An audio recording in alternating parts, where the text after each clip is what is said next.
for the only thing you truly valued. His final words, scribbled on a piece of paper next to a rusty key. My husband of 52 years left $10 million to his nurse and left me. This. The lawyer's office was cold, but the chill that ran down my spine had nothing to do with the air conditioning.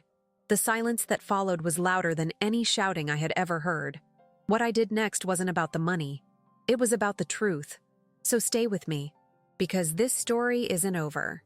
Subscribe, leave a like, and tell me in the comments where you're watching from, whether it's from your phone at work or the comfort of your couch at home. My name is Evelyn Covington. I am 72 years old, and for most of my life, my hands have known the patient, methodical work of a master quilter. Here in Lancaster County, Pennsylvania, where the world moves at the pace of the seasons, I built a life stitched together with threads of duty and quiet devotion. My husband, Arthur, was a different sort of architect. He built his world with numbers, with cold, hard transactions that I never fully understood. People saw us and assumed I was merely a quiet shadow trailing behind his significant presence, a fragile woman content to manage the home and garden. They didn't understand that the same patience it takes to guide a needle through 1,000 tiny, perfect stitches also forges a spirit that misses nothing. The drive home from the lawyer's office was a blur. I don't remember the turns I took or the cars I passed. All I could feel was the weight of the small, wooden box on the passenger seat beside me. Inside it, a single, heavy iron key, its surface coarse with rust. The note Arthur left felt like a brand on my soul. For the only thing you truly valued. The phrase echoed in the suffocating silence of my car. A final, cruel judgment on a lifetime spent by his side.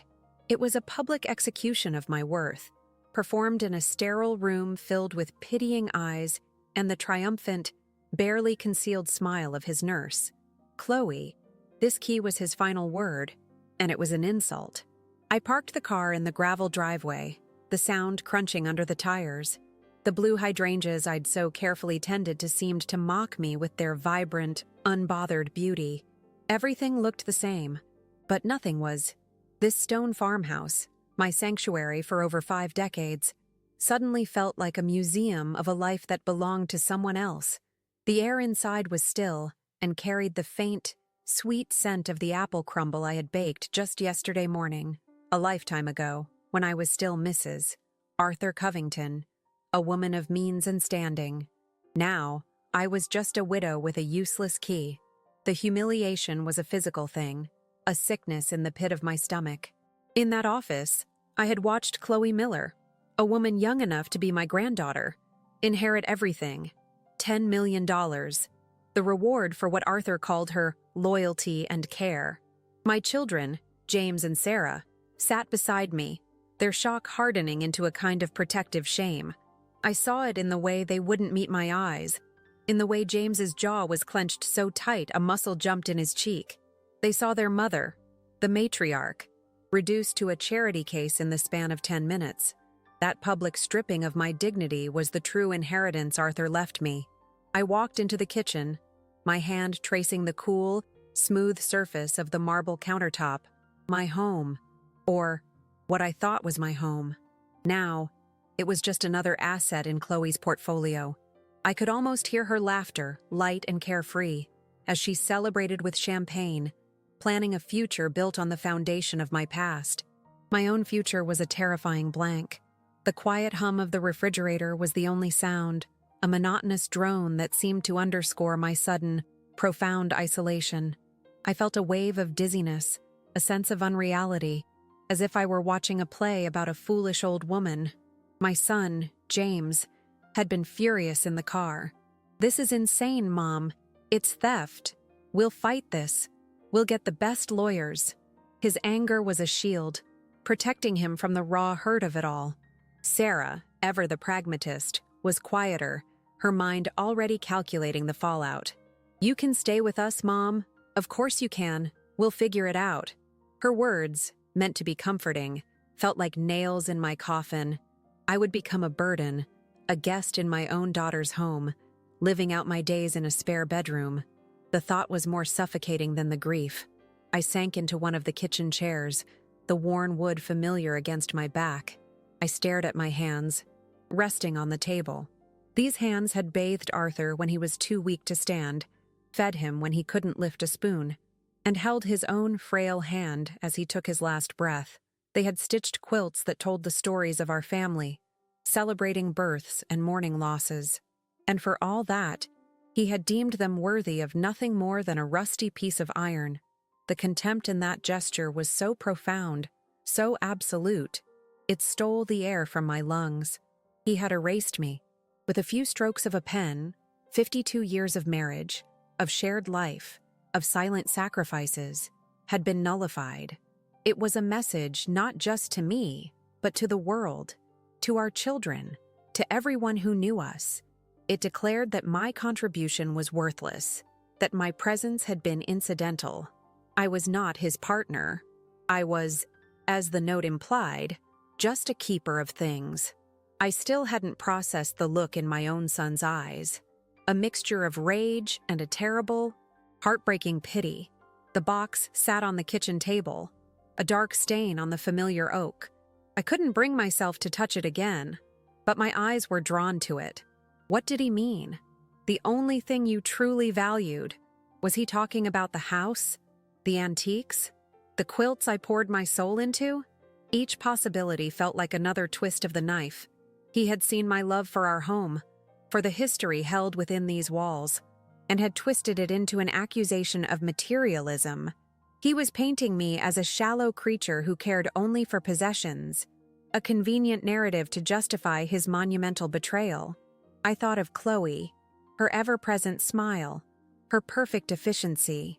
She had been a ghost in our house for the last 2 years, silent and watchful. Arthur had come to depend on her for everything, calling her his angel. She'd listen to his stories, laugh at his jokes, and treat him with a reverence that I, his wife, could no longer muster after decades of seeing the man behind the curtain.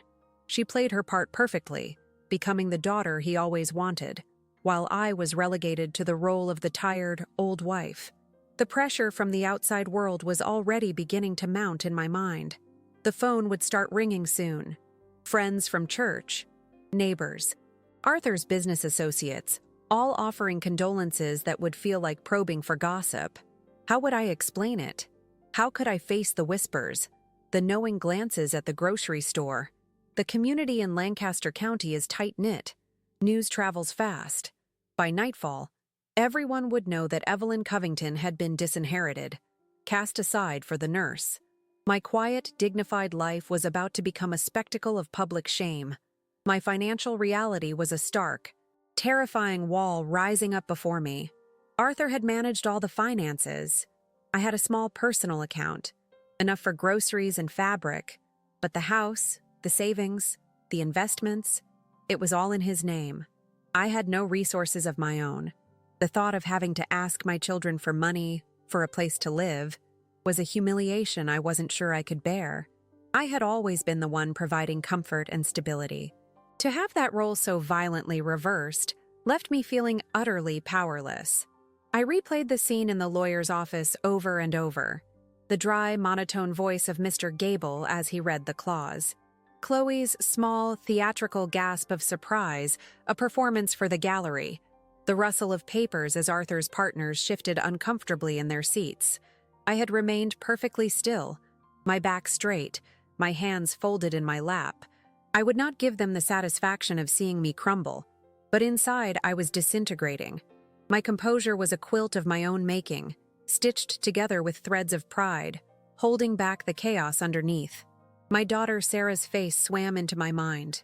Her expression wasn't just shock, it was a dawning horror, a reevaluation of the father she had adored.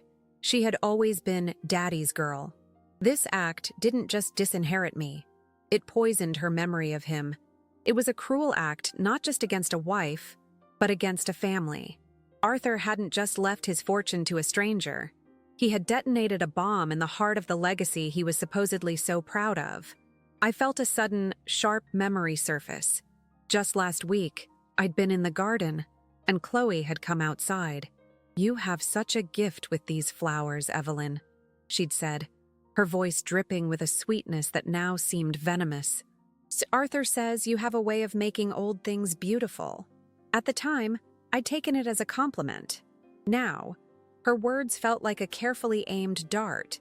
She was already seeing me as one of the old things in the house, something to be managed and eventually discarded. The silence of the house pressed in on me, heavy and absolute. For years, this quiet was a comfort, a space where I could think and create. Now it was an enemy, amplifying the frantic, panicked thoughts racing through my head. Where do I go? What do I do? The questions were a frantic drumbeat against my skull. I was 72 years old, too old to start over, too proud to surrender. And Chloe's words from last Tuesday suddenly made a terrible, chilling kind of sense. I finally stood up and walked from the kitchen into the living room. My quilts hung on the walls, intricate patterns of color and texture. The mariner's compass I made for our 25th anniversary. The log cabin quilt that used scraps from my children's baby clothes. Each one was a chapter of my life, a testament to my love and patience. Arthur had always called them my little hobby. He never saw them as art or as work. He saw them as something that kept me busy, quiet, and out of his way. Looking at them now, I saw his dismissal in every stitch. He had reduced my life's passion to a footnote, just as he had reduced my life's partnership to a rusty key. A cold anger began to smolder beneath the shock and grief. It was a foreign feeling. I was not an angry woman. I was patient. I was serene. But the injustice of it all was a spark landing on dry tinder. How dare he? How dare he summarize my existence with such disdain? I thought about the community, the Pennsylvania Dutch heritage that values hard work, humility, and family above all else. Arthur had violated every one of those tenets. He had chosen avarice and a stranger over blood and history. He had brought shame to the Covington name, a name he had worked so hard to build into something respectable. He had been a pillar of the community, a man known for his sharp mind and unwavering principles, or so I and everyone else had thought. The feeling of being trapped was absolute.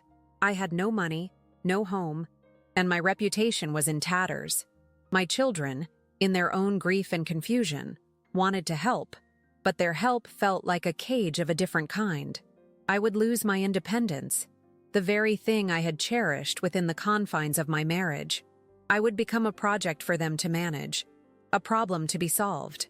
The thought made my skin crawl. I was not a problem. I was a person. I walked back to the kitchen and picked up the key. It was cold and heavy in my palm, the rust staining my skin. It felt ancient, ugly, and worthless, an object of pure spite. I stared at it, turning it over and over. What door could this possibly open? We had no secret properties, no hidden rooms that I knew of. We had no safe deposit box under a secret name. The key seemed like a dead end, a final, nonsensical joke at my expense. My mind, so used to finding patterns in chaos, began to work. Arthur was a pragmatic man. He was cruel, yes, but he was never nonsensical. Every action he took, every business deal he made, was calculated. He did not do things without a reason. Even this final, hateful act must have a logic to it, a cruel logic, but logic nonetheless. He wouldn't have left a key that opened nothing. That wasn't his style. It was a puzzle. And he expected me to, what? Fail to solve it? A sudden, chilling thought entered my mind. What if the key wasn't meant to open a door to something valuable? What if it opened a door to something that would destroy me completely? Some final secret, some last piece of evidence of my own foolishness for staying with him for so long. The possibility was paralyzing. Maybe this wasn't a puzzle to be solved, but a trap to be sprung. My hands began to tremble, not from sadness, but from a burgeoning fear. I placed the key back on the table with a sharp click. For a moment, I considered throwing it into the fields behind the house, letting it disappear into the earth and trying to forget this entire day. I could accept my children's offer, retreat into a quiet, diminished life, and let the world think what it wanted. That would be the easy path, the path of surrender. But as I looked at my reflection in the dark kitchen window, a tired, gray-haired woman staring back at me, I saw a flicker of something else in my eyes. The same stubborn focus I had when faced with the most complex quilt pattern. I was cornered. Yes, I was humiliated, broke, and heartbroken. But I was not broken. Arthur had underestimated me my entire life, and he was underestimating me even from the grave. He thought this key was the end of my story, a final punctuation mark on my insignificance. He saw a fragile old woman. He didn't see the quilter. He didn't see the woman who knew that the most beautiful patterns are often born from the smallest, most overlooked pieces, stitched together with unwavering patience until a new truth is revealed. This key wasn't the end. It was a loose thread, and I was going to pull on it. The weight of the key in my pocket felt like a stone, a constant, physical reminder of my new reality. I sat in Arthur's leather armchair, the one he always favored, trying to feel something other than this hollowed-out shame. The scent of his old books and pipe tobacco still clung to the fabric, a ghostly presence that offered no comfort, only a deeper sense of loss. My quilts on the opposite wall seemed to stare back at me, their vibrant colors a stark contrast to the gray fog that had settled over my mind. He called them my little hobby, a quaint pastime for a simple woman. He never understood the geometry, the precision, the sheer force of will it took to align 1,000 pieces of fabric into a perfect, harmonious whole. I pulled the key out again, its rusty surface flaking onto my palm. It was an ugly, utilitarian thing, not a key to a jewelry box or a delicate piece of furniture.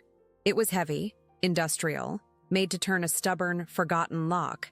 I began to walk through the farmhouse, room by room, my footsteps echoing on the old wooden floors. I checked the antique roll-top desk in the study, the sea chest in the attic, the small strongbox where we kept our birth certificates. The key fit none of them. The exercise felt increasingly foolish, a pathetic treasure hunt designed by a dead man to underscore my powerlessness. I was becoming the frantic, confused old woman he had painted me to be. My frustration mounted with every empty keyhole. This was his final game, a cruel scavenger hunt with no prize at the end. He was a master of such things, of setting up situations where he was the only one who knew the rules. I could almost hear his dry, condescending chuckle. I imagined him dictating that part of the will to Mr. Gable, a small, satisfied smile playing on his lips as he devised this last, perfect humiliation. The thought made my hands clench into fists. I was so tired of being the silent, patient one, so tired of absorbing his casual cruelties and turning them into the quiet acceptance everyone expected of me. I ended my pointless tour in the doorway of my quilting studio. This was my sanctuary, the one room in the house that was entirely mine. It smelled of warm fabric, machine oil, and the faint scent of the chamomile tea I drank while I worked. Sunlight streamed through the large window, illuminating the dust motes dancing in the air and the kaleidoscope of colors from the bolts of fabric stacked against the wall. Arthur rarely came in here. He called it the sewing room, a clinical, dismissive term that stripped it of all its magic. He saw it as a space of domesticity, not of artistry or labor. It was beneath his notice, and therefore, it was safe. But then, a memory, sharp and unwelcome, cut through my anger. It was from a few months ago. Late one afternoon, I had come back from the garden and found Arthur standing right here, in this doorway, just looking into the room. He didn't know I was behind him. He wasn't looking at my quilts or my sewing machine. His gaze was fixed on the far corner of the room, on a large, dark object that had been there for decades. When I spoke his name, he startled, turning around with an expression I couldn't decipher, a mixture of annoyance and something else, something guarded. He brushed past me without a word, and I had dismissed it as just another one of his moods. Now, that memory felt different. It felt significant. I followed the path of his remembered gaze to the corner of the room. Against the wall stood an enormous, hand-carved oak cabinet. It had belonged to his grandfather, a stern German immigrant who had been a cabinet maker. It was a monstrously heavy piece, dark with age, with intricate carvings of oak leaves and acorns. Arthur had insisted we keep it when we moved in, but its severe, Gothic style clashed with the rest of our furniture. He had allowed me to use it in my studio to store old patterns and excess batting, a convenient way to get it out of his sight. The cabinet had a large, ornate iron lock plate, black and imposing. I had never opened it. When we first moved it into the room, Arthur had told me the key was long lost, probably somewhere at the bottom of a box in his parents' old estate. I never questioned it. It was just a big old piece of furniture that served a purpose. But now, standing here with the rusty key heavy in my hand and the memory of Arthur's strange expression fresh in my mind, a new thought began to form. It was a wild, improbable idea, the kind of connection a desperate mind makes in the dark. I looked from the black iron lock to the rusty iron key in my hand. The shape, the size, the era, they belonged together. My heart began to beat a frantic, uneven rhythm against my ribs. It couldn't be. Why would he hide something in my studio? In a piece of furniture he claimed was useless and sealed shut. It made no sense. And yet, it was exactly the kind of thing he would do, hide something in plain sight. In the one place he was certain I would never think to look because he believed my world was small and incurious. I still hadn't processed the look on his face that day. A look that wasn't disdain, but something closer to calculation. A wave of cold dread washed over me. This was a trap. He was leading me down a path to some final, devastating revelation. What if the cabinet was filled with things meant to hurt me? Old letters from another woman, proof of some secret life he had lived. He was capable of that level of cruelty, of planting a time bomb set to explode long after he was gone. My first instinct was to walk away, to throw the key into the fields and let the cabinet remain sealed forever. I would not give him the satisfaction of breaking me one last time. I would call my daughter, pack a bag, and accept my fate as a guest in her home. But as I stood there, paralyzed by fear and doubt, the image of Chloe Miller's face appeared in my mind. Her perfectly composed expression of sympathy in the lawyer's office, a mask for her triumphant greed. I saw the $10 million, a reward for her performance, and I saw the pity in my own children's eyes, a look that stripped me of my role as their mother, the strong one, the anchor.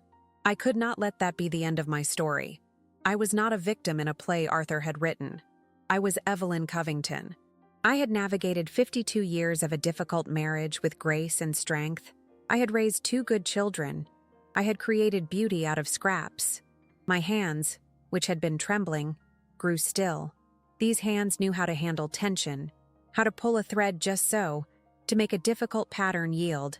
This was just another pattern, the most complex and personal one I had ever faced. The note said, "For the only thing you truly valued." He thought he was mocking me, accusing me of valuing this room, this hobby, over him. But what if he was unintentionally telling the truth? This room, this art, this quiet dignity, it was what I valued most, because it was the only thing that was truly mine, and he had invaded it. He had planted his final secret in the heart of my sanctuary. I walked across the room, my slippers silent on the wooden floor. I stood before the oak cabinet, running my hand over the cool, carved wood. It was a beautiful piece of craftsmanship, something his grandfather had poured his soul into. Arthur had never seen its beauty, only its bulk. He saw it as a relic, just as he saw me. He had used it as a hiding place, assuming I was as blind as he was. The arrogance of it was breathtaking. It fueled a new kind of resolve in me, a cold, clear anger that burned away the fear and the grief. This was no longer about the money. It was about the truth. I held the key up. It looked ancient, a relic from another time. It was the key to his grandfather's cabinet, but it felt like the key to everything else, to the last 52 years of my life, to the lies and the silences and the things left unsaid. For the first time all day, I felt a flicker of power. He had left me one final move in his long, cruel game, and he had underestimated his opponent. He thought he was leaving me a symbol of my worthlessness, but he may have accidentally left me the very tool I needed to reclaim myself. The silence in the room felt different now. It was no longer empty, but filled with a tense anticipation. I took a deep breath, the air tasting of dust and old wood. This was it, the turning point. I could leave this door locked and live the rest of my life as the poor widow Covington, a story of pity told over coffee in the church basement. Or I could turn this key and face whatever truth lay on the other side, no matter how ugly. It was a choice between a slow, quiet fading and a final, defiant act. I looked at my reflection in the dark, polished wood of the cabinet.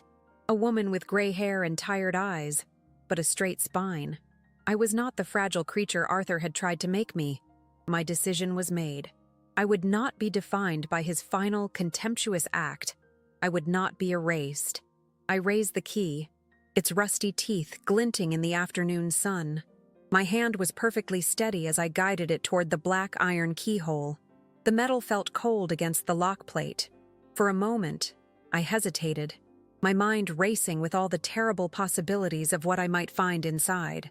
But the thought of Chloe spending my husband's fortune, of my children looking at me with that heartbreaking pity, was worse than any secret the cabinet could hold. This was not just about finding an answer. It was about refusing to be a footnote in my own life story. I pushed the key into the lock. It slid in with a gritty, metallic scrape that echoed in the quiet room. It was a perfect fit. My breath caught in my throat. It was real. After all these decades, the key had found its home. I wrapped my fingers around the heavy iron loop, the rust pressing into my skin. The cabinet stood before me like a silent judge, waiting. Whatever was inside would change everything. I knew it with a certainty that settled deep in my bones. The entire weight of my past and the terrifying blankness of my future seemed to be contained in the small, sharp motion of turning my wrist. I thought of the thousands of tiny, precise movements I had made with a needle and thread over the years, each one a small act of faith, trusting that they would eventually create a thing of beauty and strength. This felt like the most important stitch of all. I tightened my grip on the key, the cold iron a stark contrast to the warmth of my hand. The house was utterly still, as if holding its breath with me. I closed my eyes for a second, gathering my strength, and then, with a slow, deliberate force, I began to turn the key. The sound of the old lock mechanism groaning to life was shockingly loud in the silence. It was a sound of protest, of gears that had been sleeping for half a century being forced awake. There was a series of loud, painful clicks, like bones cracking, and then a final, resonant thud as the bolt slid free. I let out a breath I didn't realize I had been holding. My hand fell away from the key, leaving it sitting in the lock. For a long moment, I just stood there, my heart hammering against my ribs. The door was unlocked. All I had to do was open it. A strange calm settled over me. The fear was gone, replaced by a clear, unwavering focus. I was no longer a victim reacting to a tragedy. I was an investigator, a seeker of truth. Arthur had laid out a puzzle, and I was on the verge of solving it. He had intended this key to be an insult, a final dismissal of my life and my passions. But standing here, in the heart of my sanctuary, I realized he had given me something else entirely. He had given me a chance to uncover the truth, a truth he had buried in the one place he thought I would never have the courage to look. I placed my hand on the heavy carved door of the cabinet. The wood felt alive beneath my palm, vibrating with the secrets it had held for so long. This was more than just opening a piece of furniture. It was opening the final chapter of my life with Arthur, and the first chapter of my life without him. I was no longer afraid of what I might find. Whether it was treasure or tragedy, it would be the truth. And the truth, I now understood, was the only thing that could set me free. My fingers curled around the edge of the door. I thought of a phrase from one of the old quilting circles: measure twice, cut once. It was a warning about patience and precision, about understanding the consequences before you act. I had spent a lifetime measuring, observing, being patient. Now, it was finally time to make the cut. The thought gave me a surge of strength. I was not just opening a door. I was taking back control of my own story. Stitch by stitch, the air in the room was thick with unspoken history, and I was about to give it a voice. I pulled. The heavy oak door resisted at first, its old hinges groaning in protest. Then it swung open with a low, mournful creak, revealing the darkness within. The air that escaped from inside was stale and smelled of old paper and cedar. It was not the smell of decay or rot, but the scent of time itself, of things long hidden and preserved. My eyes adjusted to the dim light, and I peered inside, my heart pounding a steady, determined rhythm. I didn't know what I was looking for, but I knew my life was about to be irrevocably changed. The top shelf was empty, covered in a thick layer of dust, but on the shelf below, there was not a pile of old letters or forgotten junk as I had feared. Instead, there were stacks of them, bound neatly with twine, dozens of them, all identical. They were not photo albums or personal journals. They were ledgers, hardcover, black-spined accounting ledgers, the kind Arthur used in the early days of his business. My mind reeled. Why would he hide old business records here? It made no sense. This wasn't a secret that would destroy me. It was just boring. I reached in and lifted the top ledger from the stack. It was heavier than it looked. The cover was cold and stiff beneath my fingers. A small, yellowed paper tag was tied to the twine. I brought it closer to the light from the window to read the label. The handwriting was Arthur's, the same sharp, angular script from the note he'd left me. But it wasn't a date or a project name. It was just one word, a name I had not heard in years, a name that made the blood freeze in my veins. The name was Miller, and I suddenly understood that this wasn't about the past. This was about the present. The name Miller stared up at me from the yellowed tag, a single word that recontextualized everything. It wasn't a random surname. It was Chloe's. My breath caught, a sharp, painful intake of air in the dusty silence of my studio. For a moment, my mind refused to make the connection, seeking refuge in the possibility of coincidence. But Arthur was not a man of coincidences. He was a man of cold, hard lines, of cause and effect. This ledger, hidden in my sanctuary, bearing the name of the woman who had inherited my life, was not an accident. It was a message, a piece of a puzzle I was never meant to solve. My hands, usually so steady, trembled as I untied the rough twine and opened the first ledger. I expected columns of figures, dates, and business expenses. Instead, I found a strange, coded language of numbers paired with letters, symbols I didn't recognize, and notations that looked more like a map than an accounting book. It was gibberish, a chaotic mess of ink on yellowed paper. A wave of despair washed over me. This was his final, cruelest joke, to give me a clue that led to a dead end, to watch from beyond the grave as I fumbled in the dark, proving my own incompetence one last time. I almost closed the book. The temptation to slide it back onto the shelf, to lock the cabinet and walk away from this madness, was immense. I could call Sarah, pack my bags, and retreat into the quiet shame my children had prepared for me. It would be easier than facing this new, incomprehensible humiliation. But as I pushed the heavy cover closed, my quilter's eye caught something familiar in the chaos. A small, recurring symbol in the margins. A tiny, hand-drawn star with 8 points. It was the Lemoyne star, one of the most difficult and precise patterns in quilting. A pattern Arthur had once watched me struggle with for weeks. That tiny star was a hook. It pulled me back from the edge of surrender. It was a piece of my world inside his, a deliberate inclusion. He knew I would recognize it. This wasn't just a ledger. It was a pattern, and he was challenging me to read it. A new energy, cold and sharp, cut through my grief. I went back to the kitchen, made a pot of coffee so strong it was bitter, and brought a lamp and a stack of notepaper into my studio. I would not be defeated by a ghost. I would treat this ledger like the most complex quilt I had ever attempted. One stitch, one block, one clue at a time. For the next 3 days, my world shrank to the confines of that room. The sun rose and set outside my window, but I barely noticed. The scent of apple crumble was replaced by the smell of old paper and brewing coffee. I didn't answer the phone, didn't check the mail. I just worked, my fingers tracing the columns of numbers, my mind searching for the logic, the rhythm hidden beneath the surface. I was no longer a grieving widow. I was a cryptographer, a detective in my own life story, unraveling the threads Arthur had so carefully knotted. He had thought this room was my prison, but now it was my war room.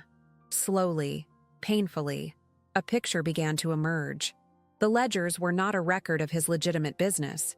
They were a shadow book, a meticulous accounting of a second, hidden financial life. The numbers corresponded to stock market trades, property acquisitions, and transfers of funds, all funneled through shell corporations with innocuous names. And woven through it all was the name Miller. Not just Chloe, but her father, her grandfather. It was a relationship that spanned decades, a secret partnership built in the shadows of my marriage. My children's calls became more frantic. "Mom, what are you doing?" Sarah pleaded through the phone, her voice tight with worry. "Chloe's lawyer sent a letter. You have 30 days to vacate the house. You can't just hide in there. We need to make a plan." Her words were meant to be practical, to shake me back to reality, but they felt like an attack. They saw me as a fragile old woman lost in denial, locking herself away with her little hobby. They couldn't see the transformation taking place, the steel forging in the heart of my grief. They didn't understand I was already making a plan. "I need more time, Sarah," I said, my voice calmer and firmer than I had felt in years. There was a surprised silence on the other end of the line. I had always been the one to acquiesce, to smooth things over. This new tone was unfamiliar to her, and frankly, to me as well. "I'm not hiding," I continued, looking at the ledgers spread across my cutting table. "I'm working. There are things here you need to see. Just give me a little more time." I hung up before she could argue. A small but profound act of defiance. For the first time, I wasn't managing her feelings. I was managing my own mission. The notice to vacate was the spark that lit the fuse. 30 days. The deadline gave my search a desperate urgency. The fear that used to paralyze me was now a fuel, burning away the last vestiges of sorrow and replacing it with a cold, clear rage. He hadn't just given his money to Chloe. He had used her family for generations to build a secret empire, a house of cards built on deceit. He had made me live inside a lie for 52 years, tending my garden and baking my pies while he orchestrated this grand deception right under my roof. The sheer arrogance of it was staggering. I uncovered the truth of Miller Holdings, the primary shell corporation. It was registered in her grandfather's name. For decades, Arthur would systematically undervalue assets from his public company, sell them at a loss to Miller Holdings, and then resell them at their true market value, pocketing the difference tax-free. The Millers were his willing accomplices, rewarded with a small percentage and the promise of a final, massive payout. Chloe wasn't just his nurse, she was the inheritor of a criminal enterprise, the final move in a game that had started before she was even born. The discovery was sickening. It poisoned every memory I had. The lavish vacations, the generous donations to the church, the reputation he had so carefully built as a pillar of the community, it was all funded by fraud. I felt like a fool, the naive wife who saw nothing. But then, as I looked at the intricate web of deceit he had woven, I saw not my own foolishness, but his. He had documented everything. His pride, his meticulous nature, had compelled him to keep a perfect record of his crimes. He couldn't resist admiring his own cleverness, and in doing so, he had created the very weapon that could destroy him. I knew I couldn't do this alone. The legal and financial complexities were beyond my understanding. The thought of hiring a lawyer, of spending money I didn't have, was terrifying. This was an internal conflict that raged for a full day. My old self, the woman who deferred to Arthur on all matters of business, told me I was out of my depth. But the new Evelyn, the woman who had deciphered the Lemoyne Star Code, knew that asking for help was not a weakness, but a strategic move. I had the map. I just needed someone who could read the language. I thought of George Henderson, a retired forensic accountant who used to play poker with my father. He was a quiet, sharp-witted man who, like me, noticed the details others missed. It had been years since I'd spoken to him. Swallowing my pride, a pride that now seemed like a useless luxury. I found his number and dialed. My voice shook as I introduced myself, but I forced myself to be clear and concise. I told him I had found some of Arthur's old business ledgers and had some questions. I didn't mention the will or Chloe. I just presented it as a widow trying to put her late husband's affairs in order. George was hesitant at first, offering his condolences but clearly reluctant to get involved. Evelyn, Arthur's business was always a closed book. He was a very private man, he said, his tone gently discouraging. But I persisted. George, I know this is a lot to ask, but there are patterns in these books, things that don't make sense. I've made some notes. Could you just look at them? Just an hour of your time. I used the word patterns, a word from my world, and it seemed to pique his interest. He finally, grudgingly, agreed to meet me at a small coffee shop in town the next morning. That night, I barely slept. I was terrified he would look at my notes and tell me I was a crazy old woman seeing conspiracies in meaningless numbers. The old voices of doubt whispered that I was about to make a fool of myself. But I spent the hours preparing, organizing the ledgers, cross-referencing my findings, and creating a clear, one-page summary of the fraud as I understood it. I was preparing for this meeting the way I prepared the layout for a new quilt, with logic, precision, and an unshakable belief in the integrity of the design. Walking into that coffee shop the next day felt like stepping onto a stage. It was the first time I had been out in public since the funeral, and I felt the imagined stares of my neighbors. But as I saw George sitting in a corner booth, a newspaper folded neatly beside him, my focus narrowed. I sat down, opened my briefcase, Arthur's old briefcase, and laid my summary on the table between us. I didn't cry or plead. I simply walked him through the pattern of deception, pointing to the corresponding entries in the ledgers. He listened in silence, his expression unreadable, his sharp eyes scanning my notes and then the ledgers themselves. He picked up one of the books, his fingers tracing the columns just as mine had. The minutes stretched into an eternity. The smell of coffee and baked goods filled the air, a mundane backdrop to the most important moment of my new life. Finally, he looked up from the ledger, took off his reading glasses, and stared at me. The look on his face was no longer one of polite skepticism. It was a look of stunned, dawning comprehension. "My God, Evelyn," he whispered, his voice low. "This isn't just a shadow book, this is a confession." He began pointing out things I had missed, violations of tax law, evidence of money laundering, wire fraud. He used words I didn't fully understand, but the meaning was clear. What I had uncovered was bigger and uglier than I had ever imagined. Arthur hadn't just cheated me. He had cheated the government, his partners, everyone. The $10 million left to Chloe was just the tip of the iceberg. It was the final withdrawal from a slush fund decades in the making. A profound sense of vindication washed over me, so powerful it almost brought me to my knees. I wasn't crazy. I wasn't a fool. I was right. George Henderson, a man who had spent 40 years hunting for financial criminals, had just confirmed it. He looked at me with a newfound respect, an expression I had never once received from my own husband. "Evelyn," he said, his voice firm now. "What Arthur did here, it's a federal crime.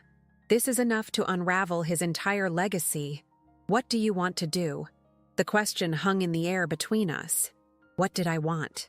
A week ago, I would have said I wanted my home, my security, my old life back. But that life was a lie, and I couldn't go back to it. I looked out the window at the people walking by on the street, living their ordinary lives, and I knew my answer. I didn't want revenge, not in the way Arthur would have understood it. I wanted the truth. I wanted the clean, hard, undeniable truth to be brought into the light.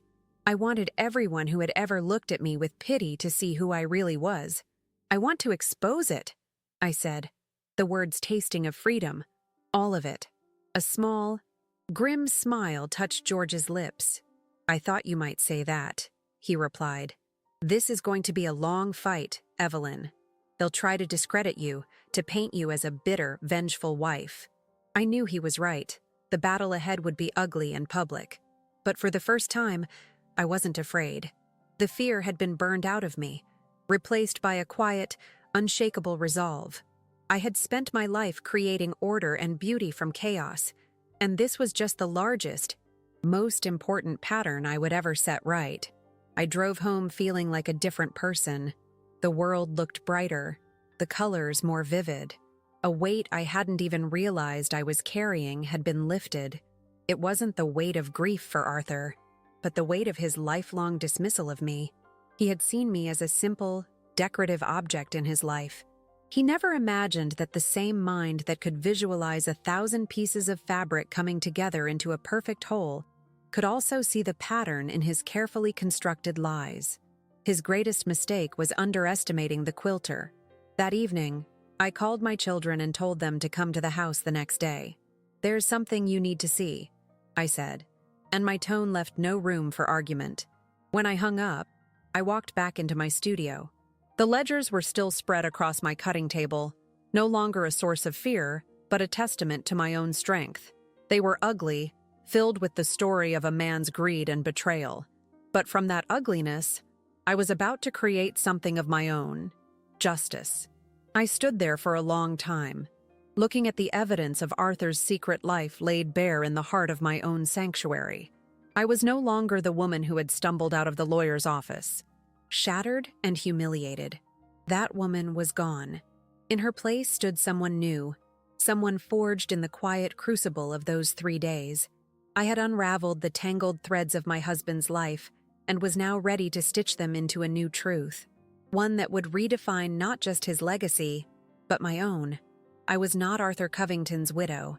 I was Evelyn Covington, and my work was just beginning. The following morning, my children arrived with faces etched in a familiar, weary concern. They walked into the kitchen expecting to find their mother broken, ready to be packed up and moved like a fragile piece of furniture.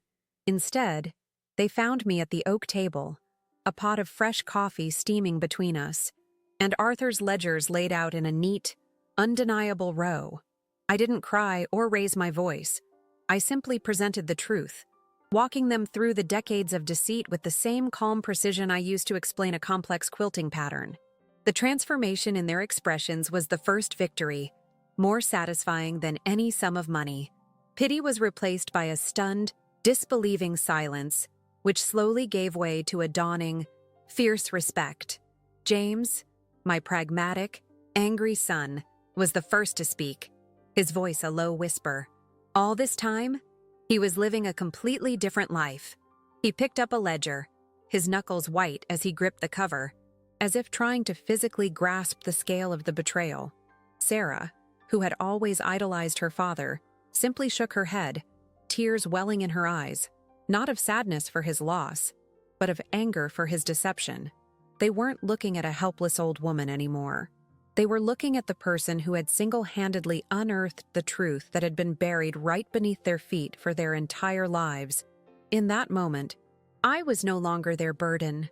I was their mother again, the one who made sense of the chaos. The change in our dynamic was immediate and profound. Their protective instincts, which had felt so suffocating, were rechanneled. They became my allies, my lieutenants in the war I was about to wage. James, with his business acumen, immediately began to understand the corporate structures I had outlined. Sarah, with her methodical mind, helped me organize the evidence into a timeline that was both damning and irrefutable. We were a family again, not one bound by a shared, comfortable past, but forged into a new unit by a difficult, shared truth. The farmhouse, once a symbol of my impending exile, became our headquarters, buzzing with a quiet, determined energy. Armed with George Henderson's guidance and my children's support, we walked into the office of a top financial litigation firm in Philadelphia. I remember the feel of the plush carpet under my feet and the intimidating height of the skyscrapers outside the window. A week ago, this world would have terrified me. But as I sat across from the sharp, impeccably dressed lawyers, I felt a strange sense of calm. I was not there to beg. I was there to present a case, and I knew its strength. I let my children and George handle the technical language, but when the lead attorney turned to me, his eyes full of professional skepticism, I met his gaze without flinching. I didn't speak of my pain or humiliation. I spoke of patterns. My late husband was a meticulous man, I began, my voice even and clear in the silent, wood-paneled room. He believed he had created a perfect, unbreakable design. But he made one mistake. He hid the key to his entire operation in the one place he never bothered to understand. My world. He assumed my world was small. He was wrong. I slid the first ledger across the polished table. The attorney opened it, and as his eyes scanned the pages, his skepticism melted away, replaced by the focused, predatory gleam of a lawyer who knows he is looking at a winning case. The first legal notice sent to Chloe Miller was not a request, but a statement of fact. It detailed the existence of the ledgers and a pending investigation into Miller Holdings for decades of systematic fraud and tax evasion. Her response, through her own high-priced lawyers, was predictable. Denial, outrage, and an attempt to paint me as a delusional, grieving widow lashing out in a fit of jealousy. They tried to frame my discovery as the pathetic fantasy of a woman who couldn't accept being left behind. It was the exact narrative Arthur had tried to write for me, his final, posthumous attempt to control my story. But the evidence was not a fantasy. It was cold, hard, and documented in Arthur's own hand. The community in Lancaster County, which had been buzzing with gossip and pity, fell into a stunned silence as the first whispers of the investigation began to surface. People who had known Arthur for 40 years, who had seen him as a titan of industry and a pillar of the church, were forced to reconcile that image with the monster emerging from the pages of his own books. The pitying glances I had once received at the grocery store were replaced by looks of curiosity and then, slowly, of admiration. I had refused to be the victim everyone expected me to be. The legal battle was long and grueling, a slow, methodical process of depositions and forensic accounting. Chloe's lawyers fought to bury us in paperwork, to exhaust our resources and our resolve. But they had underestimated me. I had the patience of a quilter. I was accustomed to spending hundreds of hours on a single, complex project, to focusing on one tiny stitch at a time until the larger pattern was complete. I attended every meeting, listened to every argument, and provided insights that even the lawyers had missed, connecting disparate pieces of information with the same intuition I used to match fabrics. The turning point came when the IRS, tipped off by our legal team, launched their own federal investigation. The house of cards Arthur had so carefully constructed over 50 years began to collapse with astonishing speed. His former business partners, desperate to save themselves, turned against his memory, revealing further layers of deceit. His name, once a symbol of respectability in our community, became synonymous with disgrace. His portrait was quietly removed from the lobby of the community bank he had helped found. He had tried to erase me, but in the end, he had only succeeded in erasing himself. Chloe Miller, faced with the overwhelming evidence and the threat of criminal charges, was finally forced to the negotiating table. She was no longer the triumphant, smiling heiress from the lawyer's office. She was a frightened young woman who had inherited a legacy of crime, a poisoned chalice she could no longer afford to drink from. Her lawyers fought to protect her, but they could not protect the fortune. The $10 million, and much more, was seized to pay back taxes, fines, and settlements with Arthur's defrauded partners. It was a fortune built on lies, and it vanished like smoke. I never saw a single dollar of that money, and I had never expected to. My victory was not financial.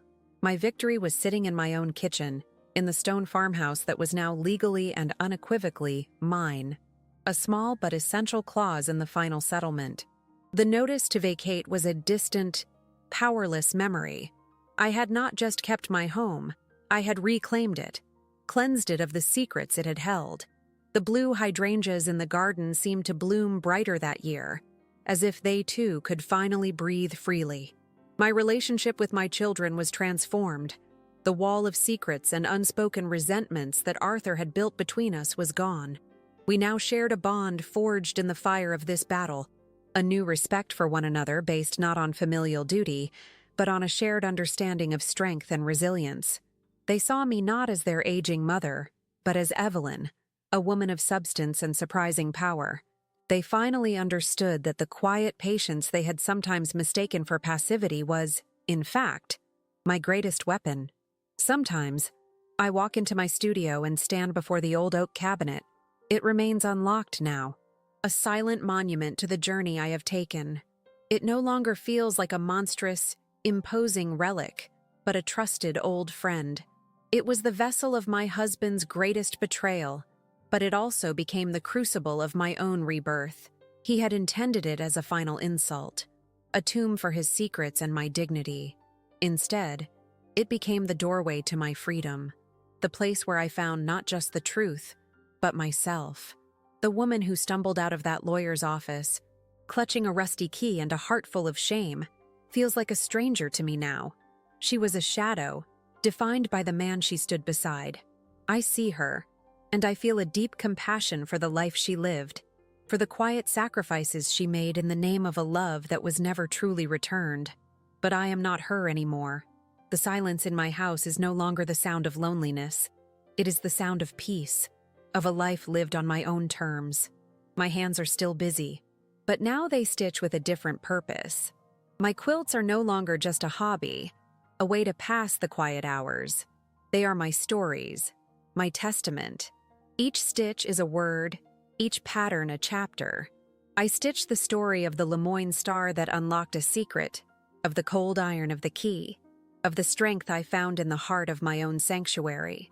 My art is no longer a quiet act of domesticity. It is a bold declaration of survival, a map of my own liberation. People in town treat me differently now. The whispers have been replaced by a quiet, profound respect. Women, in particular, will sometimes stop me at the market, not to talk about the scandal, but to thank me. They don't always say what for, but I see it in their eyes, a recognition of a shared, unspoken strength. They see that a woman who was dismissed and discarded could rise up and reclaim not just her home, but her very identity. My story, it seems, has become a source of quiet power for others. I learned that true value is not measured in dollars or in the esteem of others. It is measured in the quiet dignity with which you carry your own truth. Arthur thought the only thing I valued was my home, my little hobby. He was partially right. I valued the sanctuary where I could be myself, where my patience and precision had meaning. He failed to understand that those very qualities, which he so casually dismissed, were the tools I would use to dismantle his entire world of lies. The greatest irony is that in his attempt to leave me with nothing, Arthur gave me everything. He gave me a purpose. He gave me a fight that forced me to discover a strength I never knew I possessed. He gave me back my children, and he gave me back myself. The $10 million he left to Chloe was a curse, a weight that crushed her. The rusty key he left me was a gift, a challenge that set me free. It was the key not to a treasure, but to the truth, and the truth is a far greater inheritance. Looking back, I feel a strange sense of gratitude, not for the pain or the betrayal, but for the clarity that came from it. For 52 years, I lived in a beautifully constructed, comfortable lie. The collapse of that world was terrifying, but it was also a liberation. It forced me to build a new life, one based on the solid foundation of my own worth, not on the shifting sands of a man's approval. I am no longer a supporting character in Arthur Covington's story. I am the author of my own. My children sometimes worry that I am lonely here, in this big house by myself.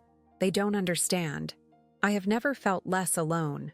I am surrounded by the vibrant colors of my fabrics, by the stories held in my quilts, and by the profound, satisfying silence of a life that is entirely my own. I have found a peace that no amount of money could ever buy, a sense of self that is as solid and enduring as the stone walls of this old farmhouse. To anyone out there who has ever felt overlooked, underestimated, or defined by someone else's shadow, I want you to know this. The world may not see the strength in your quiet patience. They may dismiss your passions as little hobbies. They may mistake your kindness for weakness. Do not believe them. The very things they disregard in you are often the source of your greatest power. Your quiet corner of the world is not a cage. It is your training ground. Your strength is not always loud. Sometimes, it is the steady, patient work of a hand guiding a needle through difficult fabric, again and again. It is the ability to see the pattern in the chaos when everyone else sees only a tangled mess. It is the quiet resolve to pull on a single loose thread, even when you are terrified of what might unravel. Trust that part of yourself. It is more powerful than you can possibly imagine. Do not be afraid to face the truth, no matter how ugly it is, because on the other side of that fear is freedom. It is the freedom to stitch together a new life, one of your own design, made from the scraps of the old one, but stronger and more beautiful than you ever thought possible. Your worth is not determined by a will or a judgment or a final, cruel word. It is determined by you, and you alone. My name is Evelyn Covington. I am a quilter, and I have learned that even from the most tangled threads of betrayal, you can create a masterpiece of justice. The most important stories are not the ones that are handed to you, but the ones you have the courage to stitch for yourself, one small, defiant, and beautiful piece at a time. This is my pattern. Go now and find yours.